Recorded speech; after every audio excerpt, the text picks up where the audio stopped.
Hello, Algebra students. This is Mr. Yetman speaking from beyond the camera. I hope everything is going well today. Today we're going to finish section 8.6, which is factoring polynomials, and this is part 2 of that. And today we're going to learn to do the more complicated type, the ones that have a leading coefficient that's not 1. So on Thursday of last week, we learned how to factor things that look like this, where there's no visible leading coefficient. There's really a 1. We know there's really a 1 there. But in this case, the only things we saw last time had 1s there. And they are a little bit easier than the ones that have other numbers, like 3 or 6 or 10, which is what we're going to see today. Let's just review what we did last week. If I want to factor this, my goal is to end up with 2 binomials. And we used the X method, where we want to know what adds up to make -1 and what multiplies to make -20. Now I said earlier that really the number that goes in here is that times that, but since that's always a 1, we were just putting that number there. Okay, so we want to know what multiplies to make -20 and adds to make -1. Sometimes it's helpful to list the factors of 20. For example, what multiplies to make -20? It could be -1 times 20. But if I add those together, I get 19. Definitely not this one. It could be -2 times 10. -2 times 10 makes -20. But if you add those, you get 8. So it's definitely not that one. Not that one, not that one. Let's see, what else multiplies to make -20? -4 and 5. -4 plus 5 equals +1. That's close. But unfortunately, we have a -1 here, not a +1 here. Now, if you have the right number but the wrong sign, all you have to do is move the negative. So what really moves here, what really works here is going to be 5 and -4. 5 times -4 is -20. 5 plus, that's the same thing that I wrote there. Gee whiz, silly me. Let's try again. I'm really going to have 4 and -5. Okay, so once again, 4 times -5 makes -20, which is what we want. 4 plus -5 equals -1, which is also what we want. So we know that this is going to be x plus 4 and x minus 5, and that's factored. So that was that shortcut that I showed you on Friday. Now today we're going to make things a little bit more difficult. We're going to write we're going to have polynomials that have a leading coefficient. So let's say I had 2x squared plus 13x plus 15. Now this takes a little bit more doing, but ultimately if you can get good at this, it'll make factoring these so much faster than the way that I learned when I was in algebra, which was just the trial and error method. So we're going to start with our friend the x, and we're still going to put that 13 down here. So that 13 still goes down here, and that's still going to be the numbers that we want to add to get. But instead of just putting the 15 here, we're going to put 2 times 15. 2 times 15 is 30. And so when we have a leading coefficient, when we have a number here, the fastest way to do this is to multiply the first and the last number, the leading coefficient times the constant term. 2 times 15 is 30. And then this number goes down there.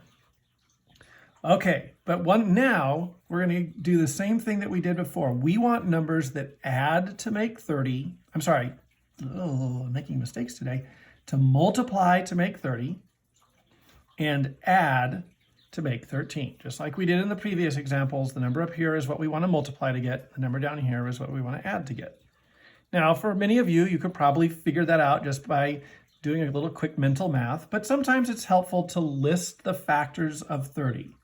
So what multiplies to make 30? Well, certainly 1 times 30 does.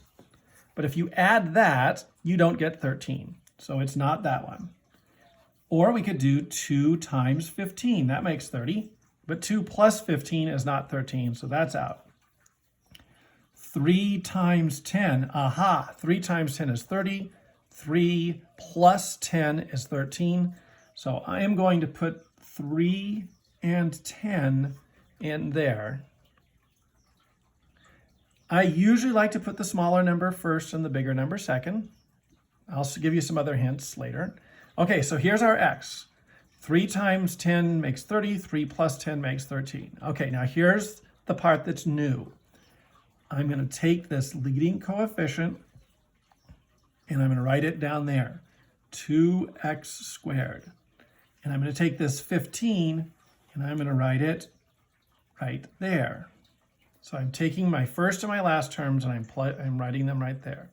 Now this 3 is going to become 3x, and this 10 is going to become 10x. So now I have 2x squared plus the 3 came from here, the 10 came from there, and the 15 came from there. So now I am going to factor by grouping. So now I've got to this part, I'm going to factor by grouping. So I'm going to group those two things together, and I'm going to group those two things together. What can I factor out of each of these? 2 and 3 don't have a common factor, but I do see that both of these have an x. So I can write this as an x times 2x plus 3. 10x and 15, well, 10 and 15 both have a factor. It's 5. 5 goes into 10 2 times. There's no x's that can come out, so that x has to stay there. 5 goes into 15 3 times. And if you've done this right, these two things should be exactly the same. Notice they're both 2x plus 3.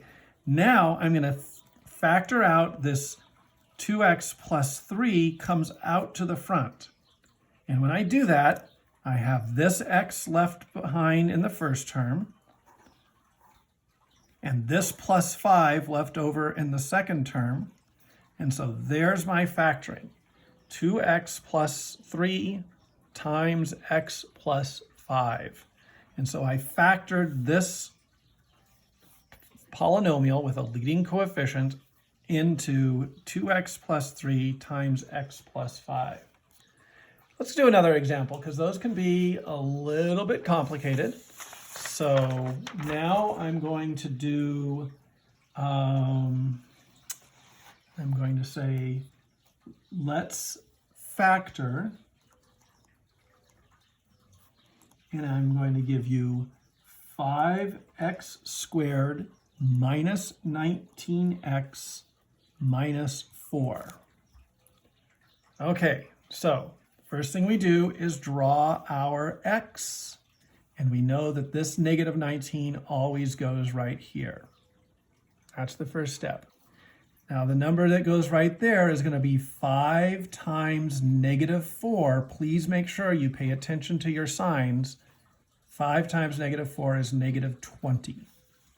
So to finish our x, we need to have two numbers that multiply to make negative 20 and add to make negative 19. So let's think about the factors of 20.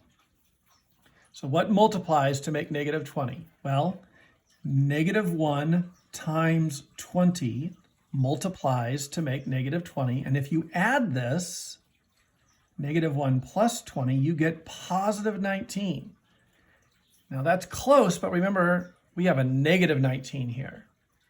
So the goal, we're actually very close to our goal. All we have to do is switch the negatives. So this is going to be positive 1 and negative 20. Now let's think about that.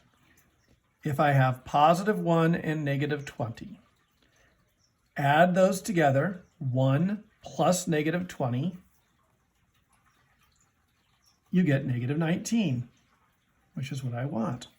And 1 times negative 20 equals negative 20, which is also what I want.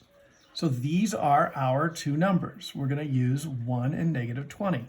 Now put the smaller one, the lower one, which in this case is negative 20, on the left side, and the higher one, which is 1. Now that seems a little confusing, but remember, negative is less than positive, so this is the lower one, this is the less than one. And that completes our x.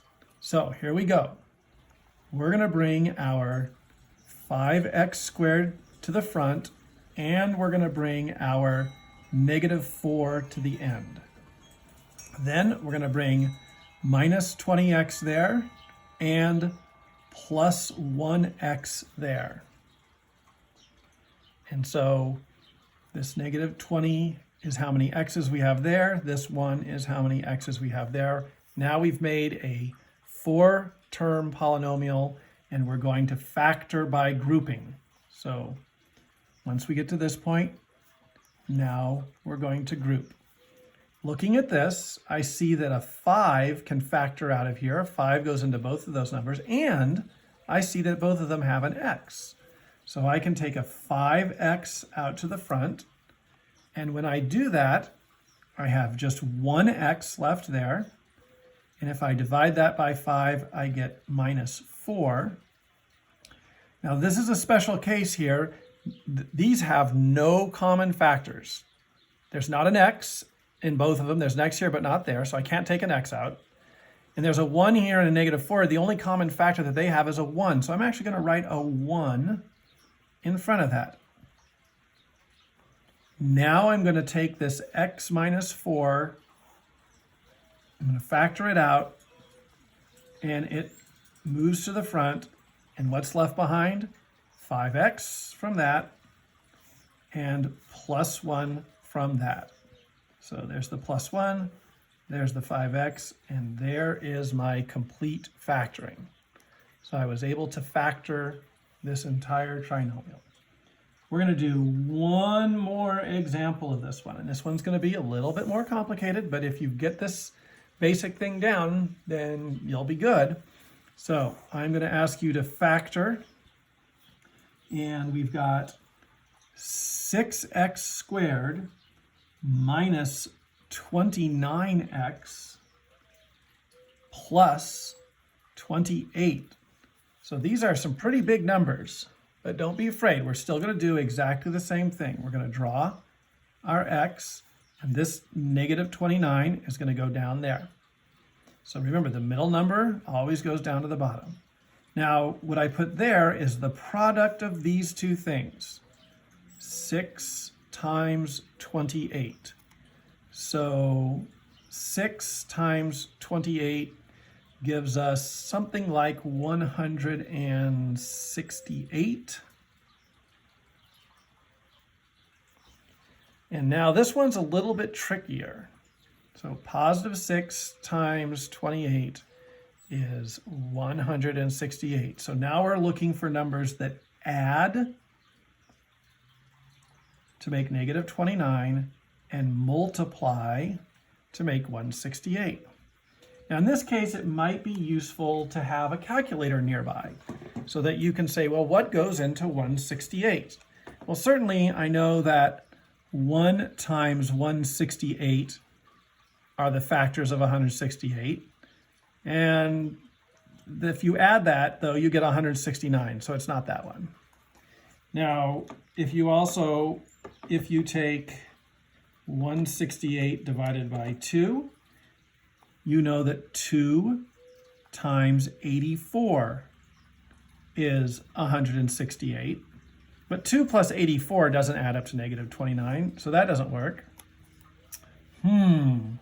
Let's see, how about if 3 went into that? So what times, I'm going to take 168 divided by 3. and that turns out to be 3 times 56. I'm using a calculator to help me.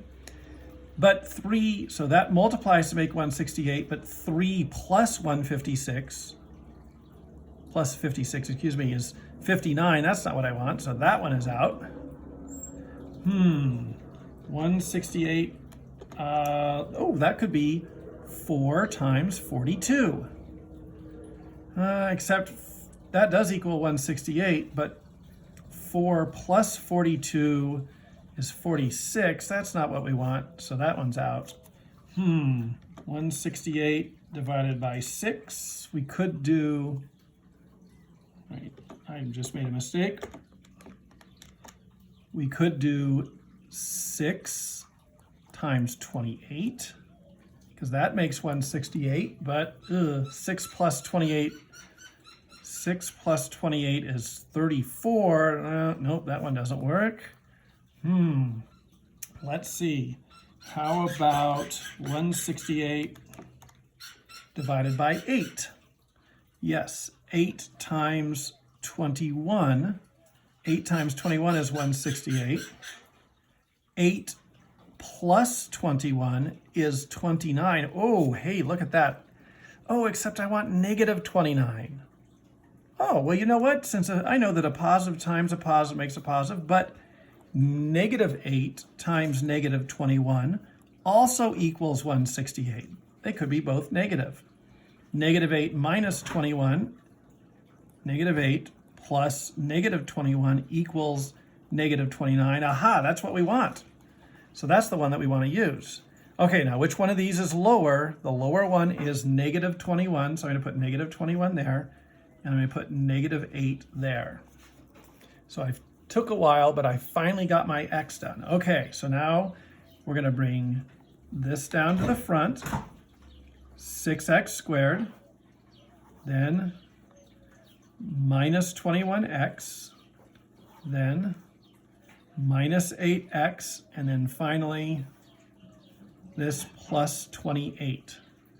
So finally we've gotten our 4-term polynomial, and now we're ready to factor by grouping. So what can we factor out of this pair? 6 and 21. Oh, I see an x can come out, and also I think 3 goes into 6 and 3 goes into 21.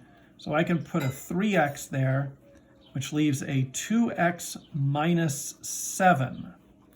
So if I take a 3x out of there, I get 2x left. If I take a 3x out of there, I have 7 left.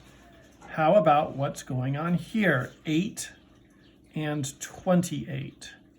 Well, a 2 goes into them, but so does a 4. Now, because there's a negative here, I really am going to take out a negative 4.